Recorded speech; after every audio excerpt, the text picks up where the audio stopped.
পুরো বাংলাদেশের মানুষের জন্য বলতেছি, দেশবাসীকে অ্যাড্রেস করে বলতেছি। এনসিপির ধানমন্ডি থানার যুগ্ম আহ্বায়ক রুমি, উনি আজকে সকালে তার ঝুলন্ত মরদেহ উদ্ধার করা হয় এবং রুমি আসলে আমাদের ফ্যাসিবাদ বিরোধী আন্দোলনের একজন সম্মুখ সারির যোদ্ধা ছিলেন। উনি নতুন বাংলাদেশ গড়ার লক্ষ্যে এনসিপিতে কাজ করতে এসেছিলেন। রুমির এই যে তার মরদেহ উদ্ধার এবং তাকে যে অবস্থায় আমরা দেখতে পেয়েছি, এটাকে এনসিপির জায়গা থেকে, জুলাইয়ের সম্মুখ সারির যোদ্ধার জায়গা থেকে আমরা স্বাভাবিকভাবে নিতে পারছি না। আমরা কিছুদিন আগে শরীফ ওসমান হাদি, যিনি ঢাকা ৮-এর একজন প্রার্থী ছিলেন, শুধু তাই না, বাংলাদেশের ফ্যাসিবাদ বিরোধী এবং আধিপত্যবাদ বিরোধী লড়াইয়ের একজন অন্যতম নেতা ছিলেন। তিনি আমাদের মধ্যে বীর হিসেবে অবস্থান করছেন এই মুহূর্তে।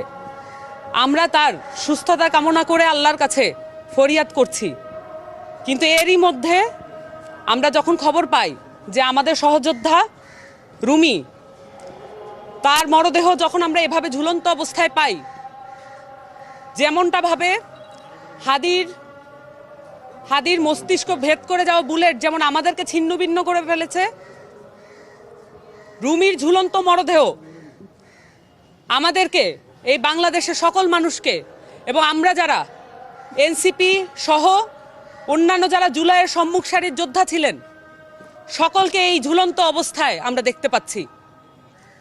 আমরা দেখেছি জুলাই ঘোষণাপত্রে জুলাইয়ের যারা সম্মুখ সারির যোদ্ধা, যারা শহীদ পরিবার এবং যারা আহত হয়েছেন, যারা এই পুরো অভ্যুত্থানে সক্রিয় অংশগ্রহণ করেছেন, তাদের নিরাপত্তার কোনো ব্যবস্থা করা হয় নাই। আমরা এও দেখেছি জুলাই সনদ এবং সংস্কার নিয়ে দিনকে দিন আলাপ কমিয়ে দেওয়া হচ্ছে।